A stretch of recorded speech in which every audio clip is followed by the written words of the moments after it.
Qu'est-ce qui ancre véritablement une foi?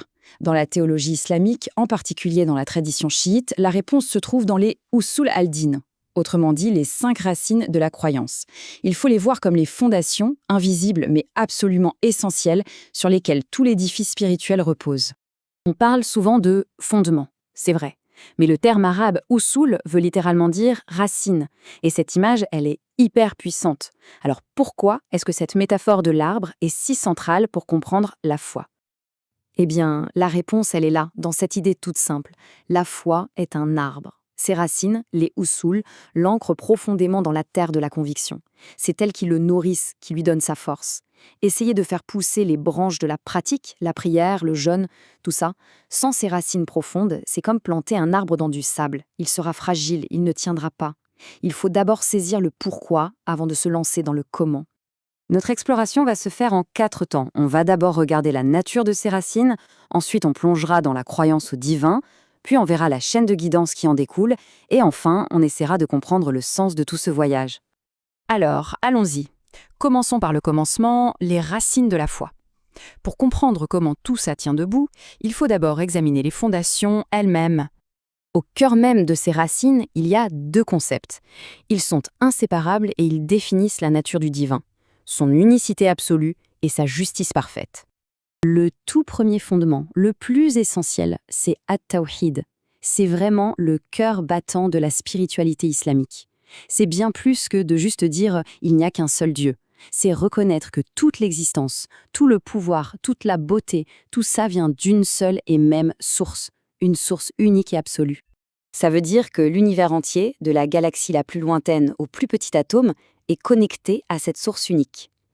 Le tawhid, ce n'est pas juste une idée en l'air, c'est le principe qui organise tout le cosmos. Le reconnaître, c'est commencer à trouver sa place dans cet ordre magnifique. Bon, si Dieu est la source unique de tout, une question se pose. Comment est-ce qu'il agit dans le monde? Et c'est là qu'intervient le deuxième principe, al-adl, la justice divine. C'est la conviction profonde que cette source est juste par nature et que l'univers lui-même est un témoignage d'équilibre et de sagesse. Cette balance de la justice, ce n'est pas qu'un simple symbole. C'est une boussole pour notre morale. Croire en la justice parfaite de Dieu, ça implique une responsabilité immense pour nous, les humains. Celle de devenir nous-mêmes des agents de cette justice et de cet équilibre ici, sur Terre. Ok, on a un Dieu unique et juste. Mais comment est-ce que sa volonté, sa guidance arrive jusqu'à nous? La réponse, elle est dans une chaîne de transmission qui n'a jamais été rompue et qui est incarnée par les 2 principes suivants. Et voilà le 3e fondement, An-Nubuwa, la prophétie. On peut voir ça comme le canal de communication divin. Tout au long de l'histoire, des êtres humains ont été choisis pour être des messagers, des sortes de ponts entre le ciel et la terre, avec une mission, nous rappeler notre but et nous guider. Attention, le prophète n'est pas divin lui-même, non, il est le pont. C'est un canal humain à travers lequel la lumière de la révélation peut nous atteindre et nous éclairer. Mais alors, que se passe-t-il une fois que le dernier prophète n'est plus là? Est-ce que la guidance s'arrête? C'est là que le 4e principe entre en jeu, al-imama. C'est la croyance en une continuité, une guidance qui se poursuit à travers des leaders spirituels désignés, les imams. Leur rôle est crucial. Préserver le message de toute altération et continuer de guider la communauté. La métaphore de la lanterne, elle est parfaite pour ça. L'imam n'apporte pas une nouvelle lumière, non.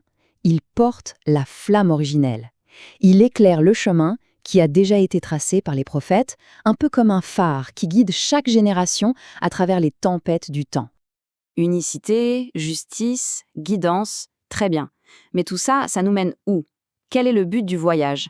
Le tout dernier fondement donne un sens à tout ça en répondant à la question de notre destination finale. Al-Mahad, le retour.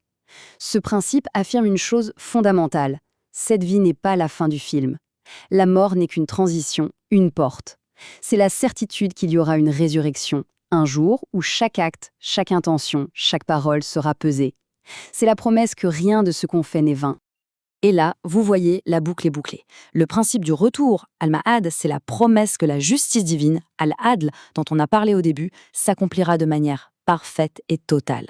C'est cette finalité qui donne un poids, une signification incroyable à chacun de nos choix sur Terre. C'est là qu'on comprend vraiment mieux la distinction essentielle. Les usuls, ce sont les racines. le pourquoi de la foi. Et ça ne peut venir que de la réflexion personnelle, de la conviction. Les fourrus, ce sont les branches, le comment on pratique. Les actions, les prières, le jeûne, tout ça, ce sont les fruits qui poussent naturellement quand la foi est bien enracinée. Alors, à quoi ça sert de se pencher là-dessus? Eh bien, il s'agit de construire une fondation intellectuelle tellement solide que la foi ne se met pas à trembler au premier doute venu. C'est trouver une direction si claire que chaque petite action du quotidien prend un sens. Et au final, c'est passer d'une simple croyance à une connexion profonde, à un amour conscient pour le Créateur. Ces 5 fondements, ce n'est pas une liste de courses spirituelles qu'on coche, non.